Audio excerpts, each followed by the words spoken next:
News 24 এর আজকের সর্বশেষ সংবাদে প্রথমেই জানিয়ে দিচ্ছি সংবাদ শিরোনাম। শাহবাগের পর আর এগোতে পারল না বাম জোট, পুলিশের সাথে ধস্তাধস্তি। জানাবো বিএনপির সমাবেশকে কেন্দ্র করে পুলিশের সঙ্গে বিক্ষিপ্ত সংঘর্ষ। এছাড়া থাকছে রক্ত দেওয়া ছাড়া কোনো সংগ্রাম সফল হয় নাই মন্তব্য ভিপি নূরের। এবং সবশেষে জানাবো নতুন বছরে আওয়ামী লীগ সরকারকে সরানোর শপথ মির্জা ফখরুলের। পুরো খবর পেতে ভিডিওটি শেষ পর্যন্ত দেখুন। সর্বশেষ সংবাদ পেতে চ্যানেলটি সাবস্ক্রাইব করুন। এবার বিস্তারিত। বাম গণতান্ত্রিক জোট 30 ডিসেম্বর কালো দিবস পালন উপলক্ষে আজ বুধবার মিছিল করেছে। জোটের নেতাকর্মীরা মিছিল নিয়ে প্রধানমন্ত্রীর কার্যালয় অভিমুখে যাত্রা করলেও শাহবাগের পর আর এগোতে পারেনি। কয়েকবার পুলিশের বাধায় পড়েন তারা, তবে জোটের কর্মীরা বাধা ঠেলে সামনে এগিয়ে যেতে চাইলেও নেতাদের সমর্থন না পেয়ে ক্ষোভ প্রকাশ করেন। রাজধানীর পুরানা পল্টন মোড়ে সংক্ষিপ্ত সমাবেশ শেষে প্রধানমন্ত্রীর কার্যালয় অভিমুখে কালো পতাকা মিছিল বের করে বাম গণতান্ত্রিক জোট। প্রায় 300 নেতাকর্মী দুপুর 12:30টার দিকে মিছিল শুরু করেন। এ সময় পুলিশ সড়ক থেকে গাড়িগুলোকে একপাশে সরিয়ে মিছিল করার জায়গা করে দেয়। বেলা 12:45টায় মৎস্য ভবন পর্যন্ত মিছিলটি এলে সেখানে কিছু পুলিশ নেতাকর্মীদের বাধা দেওয়ার চেষ্টা করে। বাধা অতিক্রম করে শিশু পার্কের সামনে গেলে পুলিশের প্রতিবন্ধকতার মুখে পড়ে মিছিলটি। সেখানে কর্মীদের সঙ্গে পুলিশের ধস্তাধস্তি হয়। প্রতিবন্ধকতা কাটিয়ে তারা শাহবাগ মোড়ে অবস্থান নিয়ে সংক্ষিপ্ত সমাবেশ করেন। সমাবেশে গণসংহতি আন্দোলনের প্রধান সমন্বয়কারী জোনায়েদ সাকি বলেন, 2018 সালের নির্বাচনে ভোট চুরি করে 18 কোটি মানুষকে অপমান করা হয়েছে। গত 50 বছরে দেশের মানুষকে এমন অপমান কেউ করেনি। তাদের ভোটাধিকার কেড়ে নেওয়া হয়েছে। সরকারের পদত্যাগ দাবি করে তিনি বলেন, এ সরকারকে ক্ষমতা থেকে নামানোই তাদের প্রাথমিক লক্ষ্য। জোটের সমন্বয়ক আব্দুল্লাহ আল কাফি রতন বলেন, এ সরকার ক্ষমতায় থাকার কোনো অধিকার নেই। যে নির্বাচন কমিশনে সরকারকে ক্ষমতায় বসিয়েছে তিনি সে কমিশনেরও পদত্যাগ দাবি করেন। অপরদিকে বিএনপির সমাবেশকে কেন্দ্র করে পুলিশের সঙ্গে বিক্ষিপ্ত সংঘর্ষ। বিএনপি গণতন্ত্র হত্যা দিবস উপলক্ষে ঢাকায় জাতীয় প্রেস ক্লাবের সামনে সমাবেশ করছে। সমাবেশকে কেন্দ্র করে দলটির নেতাকর্মীদের সঙ্গে পুলিশের বিক্ষিপ্ত সংঘর্ষ হয়। সংঘর্ষ শেষে এখন সমাবেশ চলছে। বুধবার সকাল 10:30টায় এই সমাবেশ শুরু হয়েছে। 2018 সালের 30 ডিসেম্বর একাদশ জাতীয় সংসদ নির্বাচনে ভোট ডাকাতি ও কারচুপির অভিযোগ এনে বিএনপি এই দিনকে গণতন্ত্র হত্যা দিবস হিসেবে পালন করে আসছে। সে অনুযায়ী আজ বেলা 11টায় এই সমাবেশ শুরু হওয়ার কথা ছিল, কিন্তু সকাল 10টা থেকে প্রেস ক্লাবের সামনে বিএনপির নেতাকর্মীরা জড়ো হতে থাকেন। প্রেস ক্লাবের সামনে সড়কে মেট্রো রেলের কাজ চলছে। আইন শৃঙ্খলা রক্ষাকারী বাহিনীর সদস্যরা বিএনপি নেতাদের রাস্তার এক পাশে রাখার চেষ্টা করছেন। সরেজমিনে দেখা গেছে বিএনপি সমাবেশকে ঘিরে প্রেস ক্লাবের আশপাশ এলাকায় আইন শৃঙ্খলা রক্ষাকারী বাহিনীর বিপুল সংখ্যক সদস্য মোতায়েন করা হয়েছে। প্রেস ক্লাবের সামনের সড়কে বিএনপির নেতাকর্মীদের অবস্থানের কারণে যান চলাচল প্রায় বন্ধ হয়ে আছে।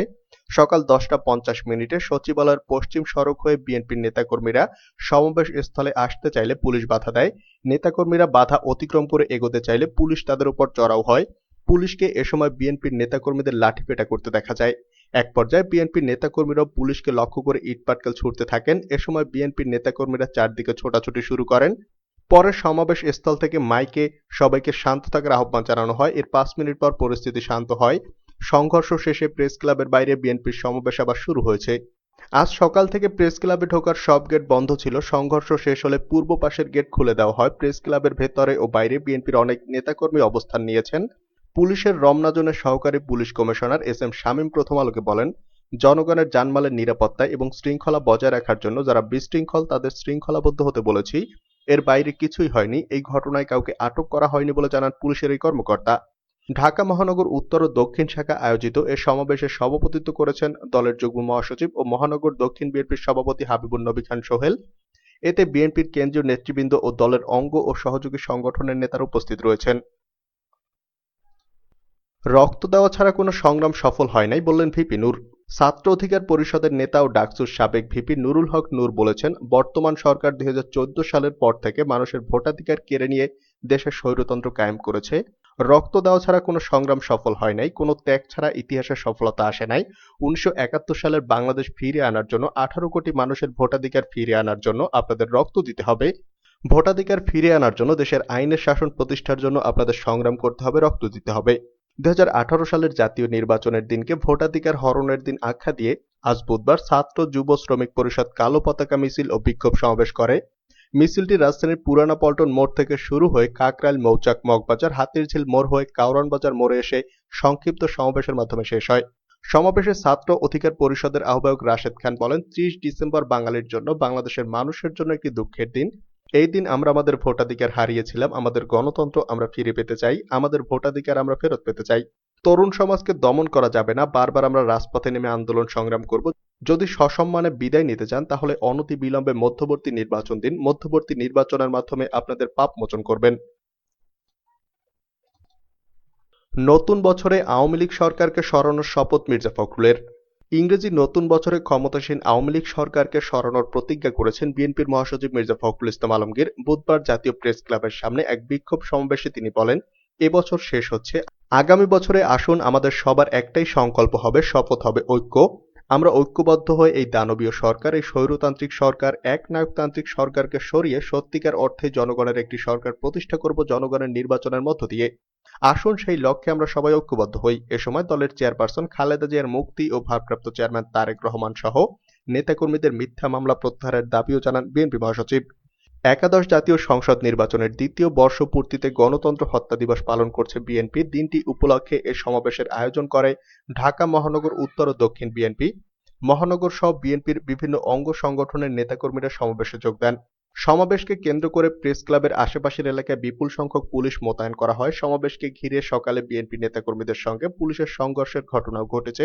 সমাবেশ স্থলে আসার পথে বিএনপির অনেক নেতাকর্মী আইন শৃঙ্খলা বাহিনীর লাঠিপেটার শিকার হন। এ প্রসঙ্গে মির্জা ফখরুল বলেন, খুব দুঃখ হয়, লজ্জা হয় যখন দেখি আমাদের আজকের এই সমাবেশে আসতে বিভিন্ন স্থানে নেতাকর্মীদের বাধা দেওয়া হচ্ছে, যখনই দেখি এই সমাবেশকে কেন্দ্র করে অসংখ্য আইন শৃঙ্খলা বাহিনী মোতায়েন করা হয়েছে। আর লজ্জা হয় যখন দেখি এই সরকারের প্রধানমন্ত্রী বলছেন যে তারা গণতন্ত্র দিয়েছেন বলেই নাকি দেশ খুব ভালো চলছে। তিনি বলেন, আজকের এই দিনটি হচ্ছে বাংলাদেশের রাজনৈতিক ইতিহাসের সবচেয়ে কলঙ্কময় একটি দিন। এই দিনে বাংলাদেশের মানুষ 1971 সালে স্বাধীনতা যুদ্ধ করেছিল একটি গণতান্ত্রিক রাষ্ট্রের জন্য, একটি গণতান্ত্রিক ব্যবস্থার জন্য। সেই আকাঙ্ক্ষা, সেই চেতনাকে ধ্বংস করে দিয়ে একদলীয় শাসন প্রতিষ্ঠা করার লক্ষ্যে একটা প্রশাসনের জোরে নির্বাচন করে রাষ্ট্রীয় প্রতিষ্ঠানকে ব্যবহার করে ক্ষমতা দখল করে রেখেছে। এই দিনটি আমাদের জন্য অত্যন্ত লজ্জার ও কলঙ্কের একটা দিন। মির্জা ফখরুল অভিযোগ করে বলেন, আওয়ামী লীগ ক্ষমতা দখল করে ক্ষমতায় থেকে বাংলাদেশের সমস্ত অর্জন ধ্বংস করে দিয়েছে। তারা আমাদের নির্বাচনী ব্যবস্থা ধ্বংস করেছে, প্রশাসনকে দলীয়করণ করেছে, আর আমাদের অর্থনীতিকে ধ্বংস করেছে এবং বাংলাদেশে একটা লুটপাটের রাজত্ব কায়েম করেছে। তিনি বলেন, আওয়ামী লীগ কোনোদিনই গণতন্ত্র বিশ্বাস করে না, তারা সবসময় গণতন্ত্রের বিরোধিতা করেছে, কাজ করেছে উল্টো। আমরা খুব স্পষ্ট করে বলতে চাই, বাংলাদেশের মানুষ 1971 সালে যুদ্ধ করেছিলাম একটা গণতান্ত্রিক রাষ্ট্র ব্যবস্থার জন্য। দেশের মানুষের কথা বলার স্বাধীনতা থাকবে, সাংবাদিকদের স্বাধীনতা থাকবে, সংবাদপত্রের স্বাধীনতা থাকবে। কিন্তু দুর্ভাগ্য, আজকে অনেক পত্রিকা বন্ধ করে দেওয়া হয়েছে, অনেক সাংবাদিককে জেলে পাঠানো হয়েছে। ডিজিটাল সিকিউরিটি অ্যাক্টের মাধ্যমে অনেক সাংবাদিককে কারাগারে অন্তরীণ করে রাখা হয়েছে। বিএনপি মহাসচিব আরো বলেন, বর্তমান সরকার গোটা দেশটাকে কারাগারে পরিণত করেছে। এই সরকার বাংলাদেশের মানুষকে শ্বাসরুদ্ধ করে একটা অস্বস্তির পরিবেশ সৃষ্টি করেছে। আজকে এই অবস্থা থেকে আমাদের মুক্তি পেতে হবে, সমগ্র মানুষকে মুক্ত করতে হবে। বিএনপিকে নেতৃত্ব দিয়ে এই ভয়াবহ অবস্থা থেকে মুক্ত করতে ঐক্যবদ্ধ হয়ে দলমত নির্বিশেষে সবাইকে নিয়ে বাধ্য করতে হবে এই সরকারকে সরে যেতে এবং একটি নিরপেক্ষ সরকারের হাতে ক্ষমতা দিয়ে তাদের অধীনে একটা নিরপেক্ষ নির্বাচন করাতে। সমাবেশে নির্বাচন কমিশনের কাঠামোর সমালোচনা করেন মির্জা ফখরুল। তিনি বলেন, এই কমিশন সারাদিন মিথ্যা কথা বলে, যে কথাগুলো শুনলে লোকে হাসে। এখন নাকি খুব সুন্দর নির্বাচন হচ্ছে, চমৎকার নির্বাচন হচ্ছে, যেখানে ভোট কেন্দ্রে যেতে পারে না মানুষ, ইভিএম দিয়ে নির্বাচন হয়। একখানে দিলে আরেকখানে ভোট পড়ে, ধানের শীষে ভোট দিলে নৌকায় গিয়ে পড়ে, এই অবস্থা তারা তৈরি করেছে। করোনা ভাইরাস মহামারী মোকাবেলায় সরকারের ব্যর্থতারও সমালোচনা করেন তিনি। সমাবেশে আরো বক্তব্য দেন মহানগর দক্ষিণের সভাপতি যুগ্ম মহাসচিব হাবিবুন নবী খান সোহেলের সভাপতিত্বে ও দক্ষিণের সাধারণ সম্পাদক কাজী আবুল বাশার ও উত্তরের ভারপ্রাপ্ত সাধারণ সম্পাদক আব্দুল আলীম নকির পরিচালনায়।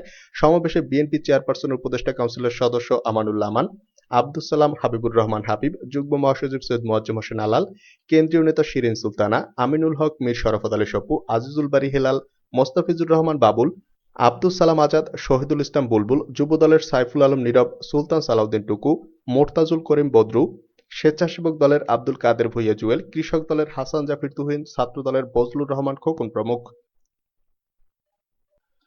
সাঈদ খোকনের বিরুদ্ধে মামলা, পিবিআইকে তদন্তের নির্দেশ। নকশা বহির্ভূত দোকান বরাদ্দ দিয়ে 34 কোটি টাকা আত্মসাতের অভিযোগে ঢাকা দক্ষিণ সিটি কর্পোরেশনের সাবেক মেয়র সাঈদ খোকন সহ 7 জনের বিরুদ্ধে করা মামলাটি তদন্তের নির্দেশ দিয়েছেন আদালত। পুলিশ ব্যুরো অব ইনভেস্টিগেশনকে এই নির্দেশ দেওয়া হয়েছে। পিবিআইকে আগামী 31 জানুয়ারির মধ্যে তদন্ত প্রতিবেদন জমা দিতে বলেছেন আদালত। ঢাকার মেট্রোপলিটন ম্যাজিস্ট্রেট আশেক ইমাম আজ বুধবার এই আদেশ দেন। প্রথম আলোকে এই তথ্য নিশ্চিত করেছেন আদালতের বেঞ্চ সহকারী আতিকুর রহমান খান। মামলায় সাঈদ খোকন ছাড়া যে ৬ জনকে আসামি করা হয়েছে তারা হলেন ঢাকা দক্ষিণ সিটি কর্পোরেশনের সাবেক প্রধান রাজস্ব কর্মকর্তা ইউসুফ আলী সরদার, সাবেক উপসহকারী প্রকৌশলী মোহাম্মদ মাজেদ, কামরুল হাসান, হেলেনা আক্তার, আতিকুর রহমান ও ওয়ালিদ।